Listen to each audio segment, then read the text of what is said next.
अब यहाँ के बोल रहे हैं कि आप इसका पोस्टमार्टम करवा दो। ऐसी हत्या की उसकी, हमने उस बॉडी को देखा है, मुंह में दूध डालना, गमछे से उसका पूरा जो गला है वो घोटना, और बज्जू बॉडी इस शर्त के साथ भेजी गई कि आप वहां पर किसी प्रकार का पोस्टमार्टम नहीं करोगे जब तक वो दरिंदे गिरफ्तार नहीं हो जाते। लेकिन यहाँ आने के बाद में 24 घंटों ऊपर हो चुकी है। एक नाबालिग लड़की की अगन अगनम शरीर फेंक बनो हत्या कर बनी झाड़िया में फेंक दी।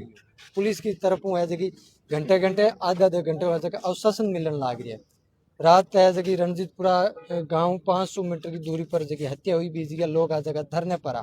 यूं बात अभी बात करूं तो बज्जू बाजार है जो समर्थन है जो सागे दे दिया। यूं बाद में जो सौ है जो मोर्चरी में रखा दी हुई है। अभी कई वार्तालाप हुई है, कई नहीं बेसारी है जगह आप घटनाक्रम की जानकारी लेंगे। अभी कई प्रशासन में बातचीत। देखिए, मैं तो अभी आधा पौन घंटा हुआ मुझे पहुंचने, और परिजनों से भी मैं मिला हूं, और रणजीतपुरा गांव के 36 कौम के लोग और बज्जू के आसपास के इलाके के 36 कौम के लोग और व्यापार मंडल के पदाधिकारी भी यहाँ पे मौजूद है। इन सब से हमने मांग पूछी है, इनसे बात की है। इन सब लोगों की मांग है, परिजनों की और इलाके के लोगों की, कि प्रशासन ने कमिटमेंट किया था कि बॉडी डिकम्पोज हो रही है तो उसको वहाँ रणजीतपुरा से बज्जू मोर्चरी में शिफ्ट की जाए, और उसके बाद हम मुलजिमों को गिरफ्तार करेंगे। तो इन सब लोगों की यही मांग है कि हमने प्रशासन को बराबर कोऑपरेट किया है, और अब प्रशासन से और पुलिस से हमारी उम्मीद भी है, उनका वादा भी है, और हमारी मांग भी है कि सबसे पहले उन दरिंदों को गिरफ्तार करें और फिर हम पोस्टमार्टम करवाने की सहमति देंगे। बीकानेर धर्म की नगरी भी कहा जाती है, इतना शांत इलाका है, इस तरह की घटना होती है पुलिस से जस्ट थाने से 500 मीटर की दूरी। ये सरकार का फेल्योर है। ये पहली बारी घटना हुई है, जैसा मैंने हमारे यहाँ के जो नेता हैं, यहाँ के नौजवान साथी हैं, इन सब से मैंने पूछा, ये कोलायत में पहली बारी हुई है। और बीकानेर भी बड़ा शांतिप्रिय इलाका, बीकानेर में ऐसी घटनाएं नहीं होती है, लेकिन ये सरकार का फेल्योर है। इन्होंने बताया कि स्कूल के पास में पुलिस स्टेशन है, पुलिस स्टेशन के पास में थोड़ी सी दूरी पे वो ठेका है दारू का, और वहाँ पर पूरे दिन नशेड़ियों का जमावड़ा लगा रहता है। गाँव के लोगों ने कई बारी पुलिस अधिकारियों को भी, वहाँ पे संबंधित एसएचओ को और उनके जो भी तमाम अधिकारी हैं उनको कहा कि भी यहाँ पे नशेड़ी लोग बैठे रहते हैं, लेकिन उन्होंने कोई उस बात का गौर नहीं किया। वहाँ पे अनेकों चोरियां भी होती रही है, अनेकों अनैतिक काम भी होते रहे हैं, लेकिन वहाँ के जो पुलिस थाना है उसकी भी कमजोरी रही है कहीं न कहीं, और इसी का ये परिणाम है। अगर पुलिस सख्त होती, पुलिस का वहाँ पे थाना है, और उस थाने के इलाके के अंदर अगर ऐसी घटना होती है, इसका मतलब पुलिस का इकबाल कायम नहीं है, पुलिस का भय नहीं है, और पुलिस के जो भी वहाँ के जो इंचार्ज है, अधिकारी है, वो कहीं न कहीं इसमें मामला गड़बड़ है। उस टाइम जब पुलिस वहां से बॉडी लेके आई थी, क्या वार्तालाप हुई क्या नहीं?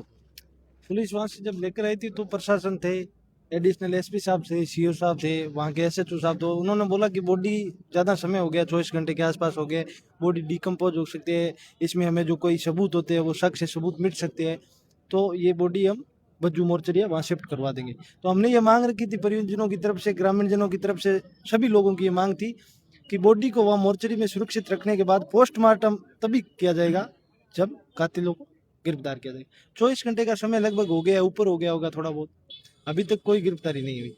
ये पुलिस प्रशासन का बिल्कुल फेलियर है, कानून व्यवस्था वेंटिलेटर पर है। अभी सुनने में आ रहा है कि कह रहे हैं कि पोस्टमार्टम करवा दो फिर हम मुजरिमों को गिरफ्तार।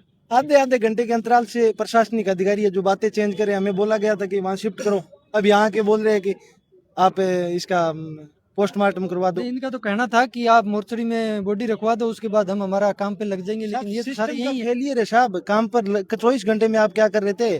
गांव में 10 दिन पहले लगातार चोरियां हुई है, 15 दिन में आप एक चोर को नहीं पकड़ सके। 400 मीटर थाने की दूरी से ये घटना हुई है। हर नगर अवस्था में आगे आगे क्या मांग रहे हैं? मांग यही है कि जो कातिल है उनको गिरफ्तार करो। पुलिस प्रशासन अगर उनको गिरफ्तार करे तभी तो लोगों में, आमजन में ये विश्वास होगा कि पुलिस अपना काम कर रही है। पुलिस का फेलियर है, बीकानेर जिले प्रशासन का पूरी तरह से फेलियर है। इसमें पूरा जिला प्रशासन आया हुआ है, पूरी तरह से फेलियर है कि अभी तक एक सबूत इन्होंने, ये नहीं है कि भाई हम 50% इस मामले में इस हद तक पहुंचे। पूरी तरह से एकदम फेलियर है प्रशासन का। चाहे वो वादा किया था प्रशासन ने कि मोर्चरी में रखने के बाद हम हमारी कार्रवाई करेंगे, लेकिन अभी भी यहीं खड़े हैं, वो दबाव बना रहे हैं। सुनने में आ रहा है कि अभी पोस्टमार्टम करवा दो। कल 2 बजे के बाद में ये घटना सामने आई। बच्ची स्कूल के लिए 8th की परीक्षा बोर्ड के चल रहे हैं, परीक्षा देने जा रही थी। बीच में थाने से करीबन 500 मीटर दूर पर किसी दरिंदे ने रोककर उसके साथ में निर्मम और ऐसी हत्या की उसकी। हमने उस बॉडी को देखा है, मुंह में दूध डालना, गमछे से उसका पूरा जो गला है वो घोटना, और उसके साथ गमछे से गला घोटा हुआ है। गला घोटा हुआ है, और उसके साथ में बलात्कार जैसी नाबालिग बच्ची के साथ है हत्या करना। हम सभी ने मांग की थी कल के आप इन दरिंदों को गिरफ्तार करो। 2000 की संख्या में कम से कम हम वहाँ व्यक्ति थे, प्रशासन पूरा था, एसपी से लेकर एडिशनल एसपी वगैरह सब। लेकिन उन्होंने कहा कि आप बॉडी है जो बजू भेज दो और हम कार्रवाई करेंगे। हमने मना किया, फिर भी गांव वालों के बीच में जो वहाँ के बासिंदे हैं, निजता गांव के 36 कौम के लोग मुखिया है, उन्होंने कहा कि अगर इतना ही पुलिस प्रशासन कह रही है, भरोसा दिला रही है, तो एक बार बज्जू बॉडी को भेज दिया जाए। बज्जू बॉडी इस शर्त के साथ भेजी गई कि आप वहां पर किसी प्रकार का पोस्टमार्टम नहीं करोगे जब तक वो दरिंदे गिरफ्तार नहीं हो जाते। लेकिन यहाँ आने के बाद में अब हमारे महेंद्र जी गहलोत साहब और सैन समाज के भी हजारों साथी आए हुए, 36 कौम के हजारों साथी है। हम चाहते हैं कि इस नाबालिग बच्ची को हमारे बज्जू ब्लॉक के अंदर या कोलायत ब्लॉक के अंदर पहले इसी प्रकार की निंदनीय घटना नहीं हुई है, बाद में भी इस घटना का दोहरीकरण नहीं हो। इसलिए प्रशासन और राजस्थान सरकार को चेतावनी देते हैं कि समय रहते हुए इन दरिंदों को गिरफ्तार किया जाए, वरना हम बच्ची का पोस्टमार्टम नहीं होंगे और आमजन सड़कों पर आएगा। और प्रशासन के साथ दो बात समय पर रहते हुए पूरे हम मिलकर के प्रशासन के साथ कड़ी टक्कर देंगे और बच्ची को न्याय दिलाएंगे। अभी प्रशासन से कोई आपकी वार्तालाप? प्रशासन की कमेटी से हुई है और उन्होंने कहा है कि अभी हम प्रयास कर रहे, प्रयास से नहीं, हमें तो रिजल्ट 24 घंटे से ऊपर हो गया। हाँ बिल्कुल, और इतनी कोई लंबी चौड़ी इन्वेस्टिगेशन नहीं है कि इसमें इतना टाइम लगे, लेकिन प्रशासन जो है लापरवाही कर रहा है इसमें। अभी आगे क्या कदम रहेगा? आगे तो जो कमेटी तय करेगी हम उनके साथ कंधे से कंधा मिलाकर साथ देंगे, और अगर प्रशासन ने समय रहते हुए नहीं माने तो फिर हम जो है आगे बड़ा कोई स्टेप लेंगे। देखते हैं पल पल की अपडेट आगे की, क्या पुलिस कार्रवाई करती है क्या नहीं, क्या ग्रामीणों की जो राय है वो रहनी है। आप देखते रहिए रंगीली मीडिया, तब तक के लिए धन्यवाद।